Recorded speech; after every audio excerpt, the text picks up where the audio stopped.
आहे हे कोल्हापूर हे जरी खरं असलं तरी देखील खूप मोठ्या प्रमाणावर सगळे पोलीस अधिकारी, सगळे लोकप्रतिनिधी, रेव्हेन्यूचे अधिकारी सांगत होते शनिवार रविवार एवढी प्रचंड गर्दी, महाबळेश्वरसारखं ठिकाण असेल, आपला खंडाळा लोणावळा असेल, आपलं खोपोली असेल, एवढ्या प्रचंड रांगा, म्हणजे का नागरिक असं करतायत मला काही कळत नाही।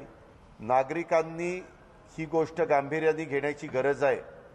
मी सर्वांना आवाहन करतो की जर खूप जण आता राज्याच्या बाहेर पण जायला लागलेले आहेत। आज अनेक लोकप्रतिनिधींनी सांगितलं कुणी बाहेर देवदर्शनाच्या निमित्तानं गेलं तो त्यांचा अधिकार आहे, प्रत्येकाची कुठे ना कुठे श्रद्धा असते, त्याच्यामध्ये कुणाला काही अडचण वाटायचं अजिबात कारण नाही। परंतु काही जण ट्रेकिंगच्या अलीकडच्या काळात ट्रेकिंगला लोक जातात, तिथं बरेच लोक गेले। तसं जर झालं तर पुण्यामधले जिल्ह्यातले बाहेर गेलेले लोक परत आल्यानंतर त्यांना 15 दिवस क्वारंटाईन करावं लागेल, तसे आदेश काढावे लागतील। आज तशा प्रकारची चर्चा सर्वच खासदार, आमदार, सर्व सहकाऱ्यांच्याकडनं आणि अधिकाऱ्यांच्याकडनं पण त्या ठिकाणी आली आणि डॉक्टर मंडळींनी पण सांगितलेलं आहे, जे टास्क फोर्सचे डॉक्टर आहेत, की आत्ताच्या काळामध्ये अमेरिका, इंग्लंड म्हणजे आणि आपलं आफ्रिका, साऊथ आफ्रिका ह्या तिन्ही ठिकाणी तिसरा लाट येऊ पाहते आणि तिथं तर विशेषतः इंग्लंड आणि अमेरिकेमध्ये मोठ्या प्रमाणावर वॅक्सिनेशन झालेलं होतं, तरी देखील तिथं तशा प्रकारची परिस्थिती निर्माण झालेली आहे। आपण खरोखरीच गांभीर्याने घेण्याची गरज आहे। बाकीच्या सगळ्या गोष्टी एक वेळ थोड्या उशिरा आपल्याला करता येतील, परंतु प्रत्येक माणसाचं आरोग्य नीट नाही राहिलं, यदा कदाचित नीट काळजी नाही घेतली आणि त्याच्यातनं त्याचा स्वतःचा त्यानं जीव गमावला तर कुटुंब उघड्यावर पडतं आणि प्रचंड त्या व्यक्तीचं पण नुकसान, त्याला आयुष्यातनं उठून जावं लागतं। ही गोष्ट होता कामा नये।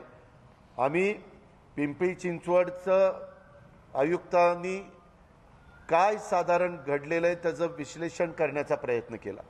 तशाच सूचना विक्रम कुमार PMC कमिशनर आणि महापौरांना पुण्याच्या मोहळांना दिलेल्या आहेत। मी ही गोष्ट तुम्ही मीडियानी पण गांभीर्याने घ्या आणि सगळ्या नागरिकांनी गांभीर्याने घ्या। पिंपरी चिंचवडमध्ये मृत्यू जे झाले दुसऱ्या लाटेमध्ये त्याचं विश्लेषण करण्याचा प्रयत्न केला गेला।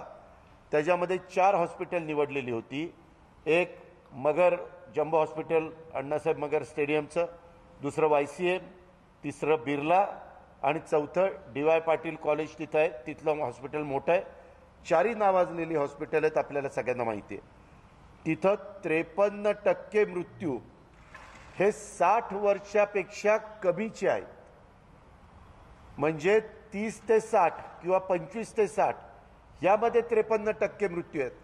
पहिल्या लाटेमध्ये 60%च्या वरच्या वयोगटातल्या लोकांना मृत्यू जास्त होतात हे आपण पाहिलं। बरेचसे तरुण तरुणी त्यांना वाटतं आपल्याला काय होणार आहे, पहिल्या लाटेमध्ये तर 60च्या वरच्यांना त्रास झाला, त्याच्यामुळे वयस्कर लोकांना सगळे सांगायचे घराच्या बाहेर पडू नका, अमुक पडू नका।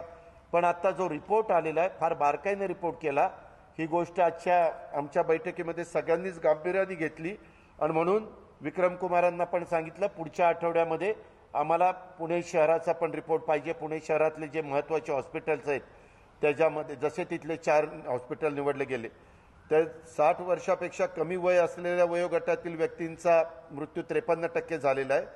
43% मृत्यू हे कोणत्याही प्रकारची कोमॉर्बिडियलची नसलेल्या म्हणजे अशा प्रकारच्या लोकांना झालेलं आहे। आता त्यांना कुठलाच आजार नव्हता, काही लोकांना वेगवेगळ्या प्रकारचे डायबिटिक असेल किंवा ब्लड प्रेशर असेल किंवा आणखीन कुठला इतर आजार असेल, अशा लोकांना कोरोना जास्त लवकर अटॅक करतो आणि त्याचा आरोग्य एकदम धोक्यात येतं।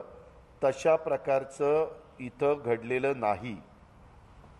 इथं कुणालाही कुठलाही आजार नसलेले 43% लोक ह्याच्यामध्ये दगावलेले आहेत.